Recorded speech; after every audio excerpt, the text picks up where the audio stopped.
Élu de la 19e circonscription électorale, David Camille Biokou, député de la 8e législature, fait le décryptage des derniers événements liés au scrutin du 11 avril. Avec discernement et jugeote, il passe au scanner les actions posées par les uns et les autres. On apprécie le bonheur que lorsqu'on l'a perdu, dit l'honorable David Camille Biokou. Un entretien exclusif de Filao TV. Il y a quelques heures derrière, il y a quelques jours derrière, le peuple, tout le peuple avait peur. Mais partout où je suis passé, je disais que le Bénin, les Béninois ne feront pas la guerre. Les Béninois s'aiment bien, nous nous aimons. Notre peuple, c'est vrai que le président Patrice Guillaume Atanas Talon s'efforce et s'échine pour nous donner une nation. C'est vrai, nous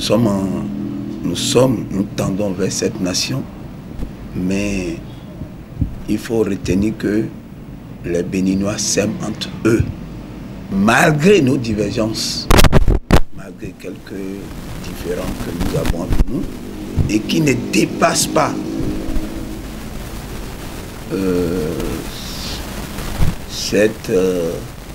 cette cohésion que nous avons dans notre pays.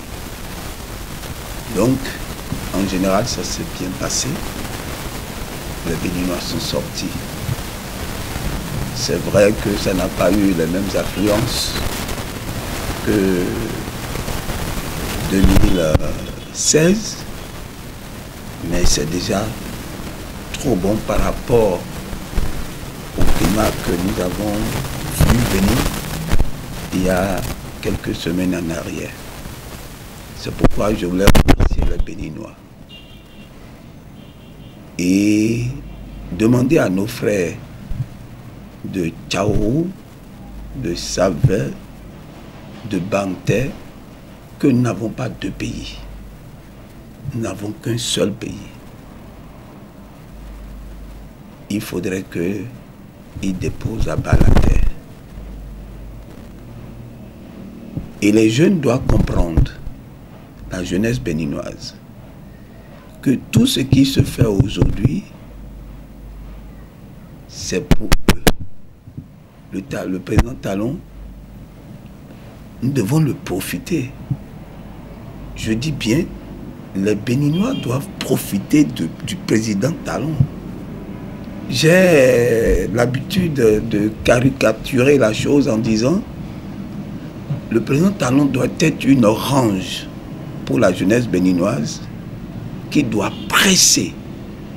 Cette jeunesse, elle doit presser cette orange et tirer le bon jus, tout le jus, avant de la jeter. Parce que tout ce qu'il fait aujourd'hui, c'est pour eux, c'est pour la jeunesse, c'est pour la génération à venir. Et nous avons une chance.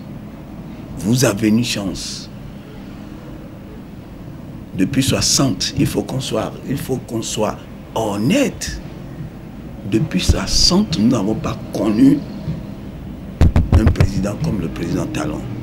Je ne fais pas le bon apôtre, ou je ne fais pas, comme le disent les Ivoiriens, la talakou de l'homme, non.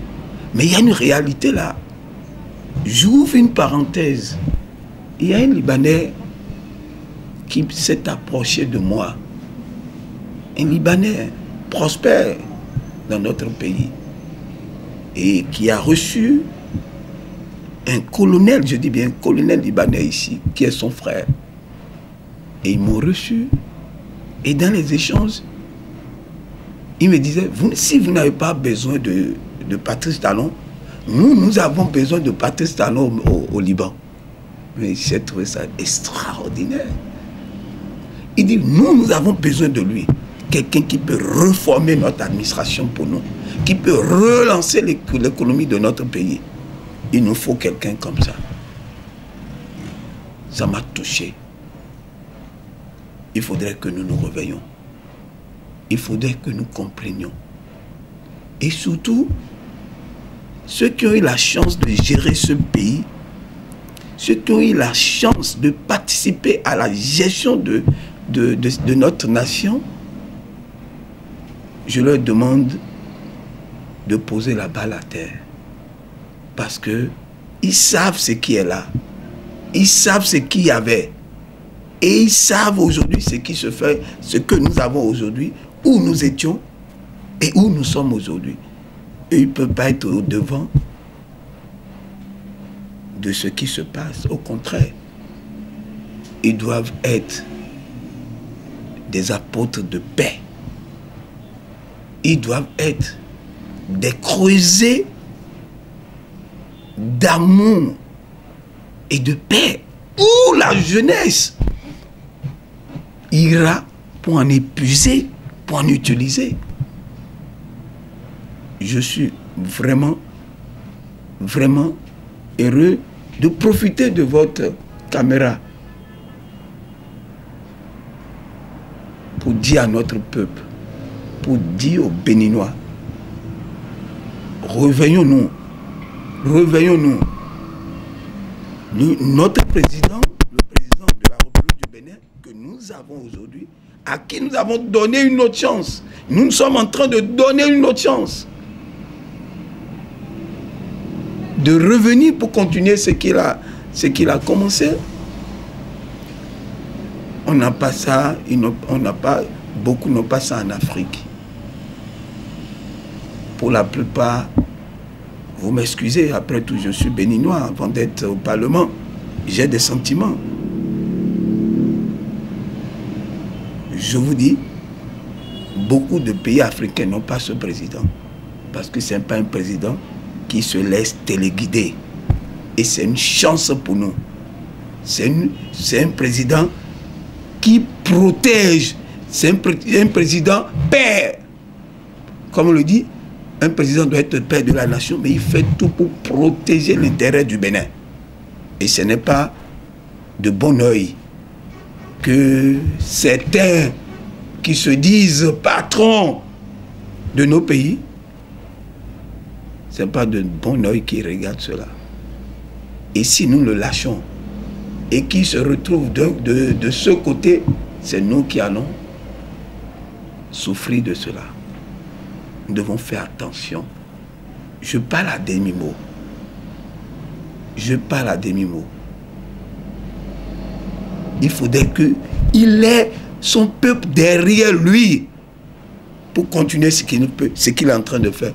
Dans quel pays vous pouvez voir en 2 ans, malgré l'argent, malgré qu'il peut y avoir des milliers, des milliards de milliards de francs. Les gens ont ça, ils ont le pétrole, ils ont tout, mais ils ne peuvent pas le faire parce qu'ils ont une pression par ailleurs. Mais nous, on n'a pas tout ça. Mais regardez ce que nous sommes en train de faire. Et en 2 ans, parce qu'il a pris 3 ans pour la charpente de sa vision. Et il en a exécuté en 2 ans. Où vous allez trouver ça en Afrique? C'est parce que il est dur, il est fort.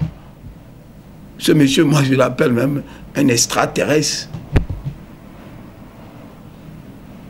Donc, je vous en prie, je nous en prie, il faudrait que vraiment nous mettions la balle à terre. Ça s'est bien passé, heureusement. Il y avait plus peur que de mal.